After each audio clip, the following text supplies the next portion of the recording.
মালদ্বীপে কর্মরত অভিবাসী কর্মীদের উপর নজরদারি জোরদারে শুরু হয়েছে বিশেষ অভিযান। সম্প্রতি অপারেশন হামামাগু নামে migration monitoring and compliance programme শুরু করেছে দেশটির সরকার, যার লক্ষ্য অভিবাসীদের গতিবিধি পর্যবেক্ষণ, প্রয়োজনীয় সহায়তা প্রদান এবং মালদ্বীপের আইন মেনে কাজ ও বসবাস নিশ্চিত করা। মালদ্বীপের গণমাধ্যমে বলা হয়, দু একদিনের মধ্যেই রাজধানী মালেতে শুরু হবে বিশেষ অভিযান। অভিবাসীরা যেখানে বেশি বসবাস বা চলাফেরা করেন সেসব এলাকায় সক্রিয় থাকবেন অভিবাসন কর্মকর্তারা। শহর জুড়ে বাড়ছে মোটরসাইকেল টহল। আগে কেবল নির্দিষ্ট এলাকায় কর্মকর্তাদের দায়িত্ব দেওয়া হলেও এবার পুরো মালে জুড়ে বাড়ানো হচ্ছে নজরদারি। এতে আতঙ্ক ছড়িয়ে পড়েছে প্রবাসী বাংলাদেশিদের মধ্যে। আমাদের সবাইকে নজরদারির মধ্যে রাখবে আমরা কি করছি না করছি।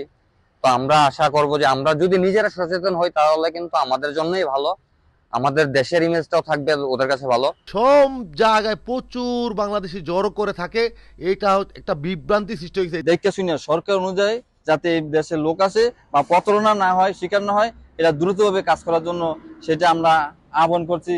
নতুন এই অভিযান শুরু হলেও পূর্বের ইমিগ্রেশন ওয়াচ অপারেশন অব্যাহত থাকবে।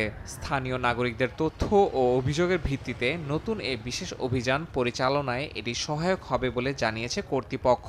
আর এ পরিস্থিতিতে প্রবাসী বাংলাদেশিদের দায়িত্ববোধ এবং মালদ্বীপের আইন ও সামাজিক রীতিনীতি মেনে চলার পরামর্শ দিয়েছে বাংলাদেশ হাই কমিশন। প্রবাসীদের গতিবিধি এবং কার্যক্রম এবং যে কোনো বেআইনি কার্যক্রম পর্যবেক্ষণের জন্য দুটি তারা অপারেশন চালু করেছে। সেটির আওতায় তারা প্রবাসী কর্মী যারা আছেন তাদের গতিবিধি তারা লক্ষ্য রাখবেন এবং বেআইনি কাজ তারা খুঁজে বের করবেন। এবং ইতিপূর্বে চালুকৃত একটি যে অপারেশন সেটিও কিন্তু চালু রয়েছে। সেজন্য আমাদের পক্ষ থেকে অনুরোধ থাকবে যে কেউ যাতে করে কোনোভাবে কোনো ধরনের ভিসা রুল ভায়োলেশন হয়, এই ধরনের কোনো কর্মকাণ্ডে কেউ যুক্ত থাকবো না।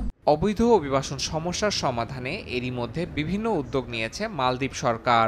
লক্ষাধিক অভিবাসীর বায়োমেট্রিক তথ্য সংগ্রহের পাশাপাশি ৯,০০০-এর বেশি অভিবাসীকে ফেরত পাঠানো হয়েছে তাদের নিজ দেশে, যাদের বেশিরভাগই বাংলাদেশি। মালদ্বীপ, সময় সংবাদ।